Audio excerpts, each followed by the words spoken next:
Në këtë edicion do të ndiqni zgjatët orari i shërbimeve në qendrat për pajisje me dokumente gjatë festave.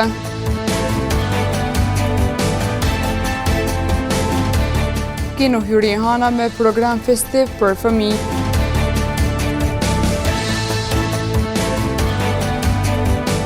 Shfaqet filmi Kundërheshtjes që trajton fenomenet negative brenda dhe jashtë hapësirave shkollore. Përshëndetje, po fillojmë edicionin qendror të lajmeve këtu në televizionin Syri. Agjencia e Regjistrimit Civil e Ministrisë së Punëve të Brendshme përmes një komunikate zyrtare ka njoftuar se është marrë vendim për zgjatjen e orareve të shërbimeve deri në ora 18 për periudhën 23 dhjetor 2025 deri më 15 janar 2026 në të gjitha qendrat për pajisje me dokumente. Po ashtu, dita e shtunë me 27 dhjetor 2025 do të jetë ditë pune dhe shërbime do të ofrohen sipas të njëjtit orar të zgjatur.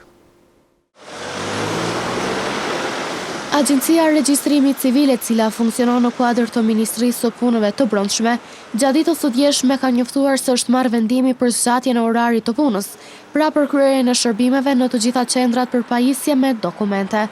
Sipas agjencisë, është njoftuar se orari i punës do të zgjatet deri në ora 18 për periudhën nga 23 dhjetori e deri më 15 janar të vitit 2026.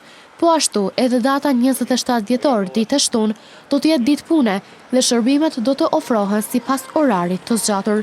Në njoftim është bërë ditur se ky vendim është marrë me qëllim të lehtësimit të qasjes në shërbime për qytetarët dhe bashkëdetarët, duke qenë ditur se me afrimin e festave të fundvitit, kthehen mërgjimtarët në vendlindje, duke u shkaktuar kështu një fluks në marrjen e shërbimeve të nevojshme në këto qendra. Nga shoqata e naftëtarëve në Kosovë po vlerësojnë se çmimet e derivateve në treg janë të ulta dhe të njëjtat po i vështirësojnë bizneset.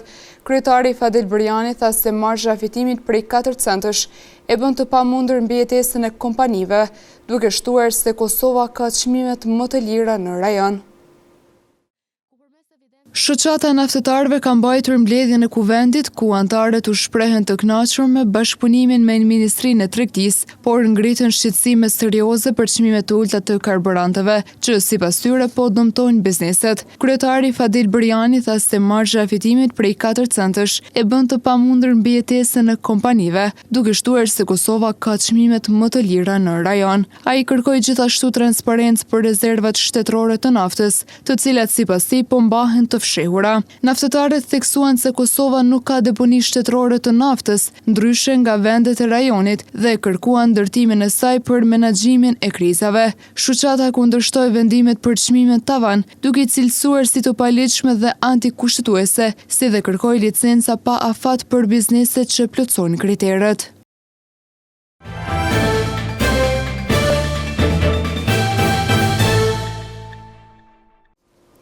Përfaqësues të organizatës së veteranëve të luftës antifashiste nacional çrrimtare të Degës në Gjakov sot kanë vizituar në fshatin Bujan.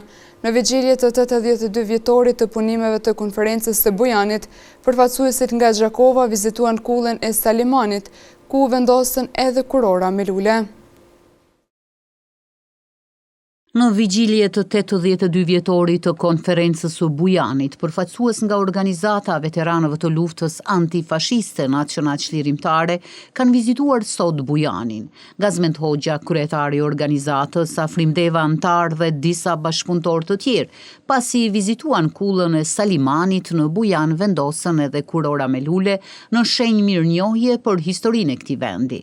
Përfaqësuesit nga Gjakova u pritën nga nënkryetari i Bashkisë Bajramcurit Abedin Kërnaja dhe kryetari i veteranëve Zeqir Hasan Papaj. Kjo vizitë u pa si një urlidhse e bashkëpunimit mes Gjakovës dhe Bajramcurit, që bashkarisht të punojnë në mirëmbajtjen e kullës si një trashëgimi me vlerë historike e kombëtare.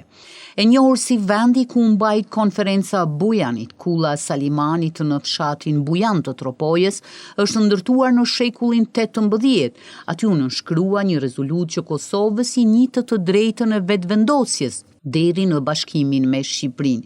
Kjo rezolut u mbajt në periudhën 31 dhjetor 1943, 2 janar 1944.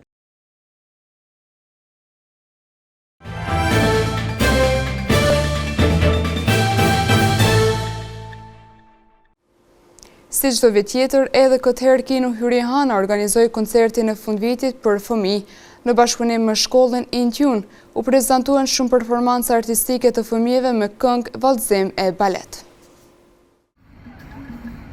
Kino Hyrihana u mbush me atmosferë festive gjatë koncertit të muzikës dhe baletit, ku arti muzikor dhe baleti u ndërthurën në një program të pasur artistik, realizuar në bashkëpunim me shkollën e artit dhe muzikës Intune. Udhëheqësi i kësaj shkolle Dalvin Mamusha tregoi se puna ka qenë intensive dhe kanë besim tek nxënësit.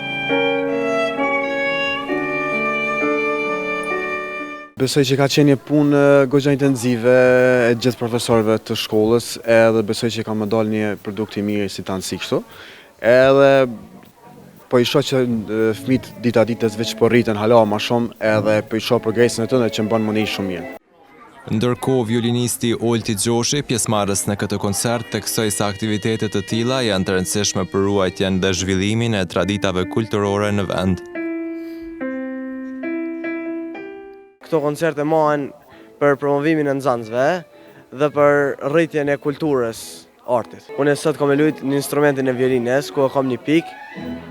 Jam me profesor Dalvinin në shkollën Intune. Kam qenë një koncert shumë i bukur, ku të gjithë nxënësit e shkollës kena me performu ka një pikë ose dy. Publiku i pranishëm shijoi çdo moment të koncertit, duke kthyer mbrëmjen në një përvojë festive dhe të paharrueshme për të gjithë ardashësit. Pas një pune intensive, organizata Perspektiva sonte ka shfaqur në hapësirat e Kino Hyrihana premierën e filmit Kundër Heshtjes. Filmi trajton shumë fenomene e dukuri negative, të cilat mund të ndodhin brenda hapësirave shkollore dhe jashtë saj. Organizata Perspektiva ka prezantuar sonte në ambientet e kinemas Hyrihana premierën e filmit Kundër Heshtjes, i cili sjell në vëmendje sfida serioze që prekin të rinj në përditshmërinë e tyre. Elmira Pajaziti ka theksuar se ky projekt është realizuar me synimin për të hapur diskutim dhe për të inkurajuar të rinjët që të flasin me problemet me të cilat përballen. Premiera e këtij filmi e ka një mesazh që fatkeqësisht në institucionet edukative arsimore po ndodhin thuajse çdo ditë, ku ka me përçu një mesazh rreth dukurive negative që po ndodhin në institucionet edukative arsimore, që kryesisht tema është bullizmi dhe diskriminimi që ndodh në gjenerata. Sipas saj, filmi përcjell mesazhin se çdo formë dhune apo padrejtësie duhet të adresohet në kohë. Aktorët që janë pjesë e këtij filmi janë aktorë të shkollave fillore dhe të mesme, edhe që ata vetë kanë qenë viktim e bullizmit edhe diskriminimit, edhe kanë me përçu një mesazh sa më të mirë të mundshëm për shkak që kanë qenë viktim, edhe kanë me shpreh emocion ashtu që qysh edhe kam u pa në premierë. Ajo bëri të ditur se filmi do të shërbej edhe si material edukues të shkolla, me qëllim që mesazhi i tij të arrijë drejt për drejt tek nxënësit. Dhjetra fëmijë të grupmoshës së ndryshme u bën pjesë e koncertit të organizuar nga Bashkësia Ungjillore Fitoria në prag të festës së Krishtlindjes. Për disa minuta fëmijët u gëzuan duke festuar, duke shijuar edhe dhuratat plot magji të dhuruara nga organizatorët. Eventi organizuar nga Bashkësia Ungjillore Fitoria në Gjakovë, në bashkëpunim me Bashkësinë Ungjillore nga Gjakova dhe rajoni, solli në Pallatin e Kulturës Asien Vokshi një atmosferë të veçantë festive me rastin e festës së Krishtlindjes. Pastori Faton Berisha theksoi rëndësinë e kësaj ngjarjeje duke vënë në pa vlerat e bashkimit, paqes dhe shpresës që Krishtlindja përcjell tek besimtarët. Sot jemi mbledhur me rastin e festës Krishtlindjes së bashku, besimtarët ungjillor në Gjakovë.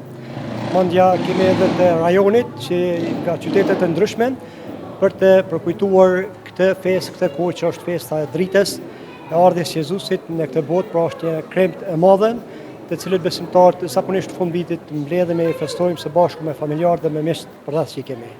Ndërkaq, pastori Berisha përcolli edhe mesazhin kryesor që synon të transmetoj ky aktivitet.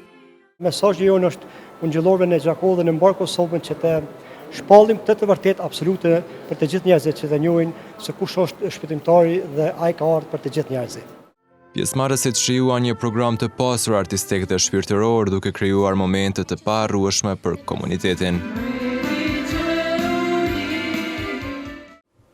Në vazhdim të ndjekim parashikimin e motit për ditët në vijim.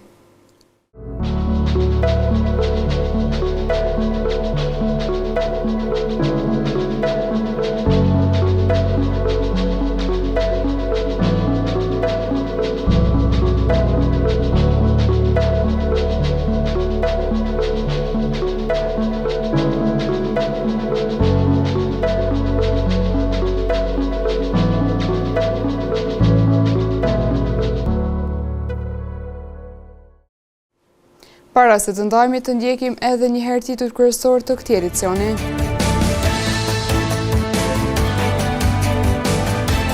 Zgjatët orari i shërbimeve në qendrat për pajisje me dokumente gjatë festave.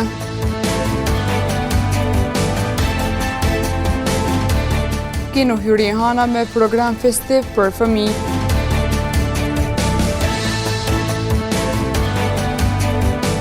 Shfaqet filmi Kundër heshtjes që trajton fenomenet negative brenda dhe jashtë hapëstirave shkollore. Këtu merr fund ky edicion qendror i lajmeve. Ju të vazhdoni të na ndiqni në televizionin Syri si dhe në rrjetet tona sociale. Mirupafshim.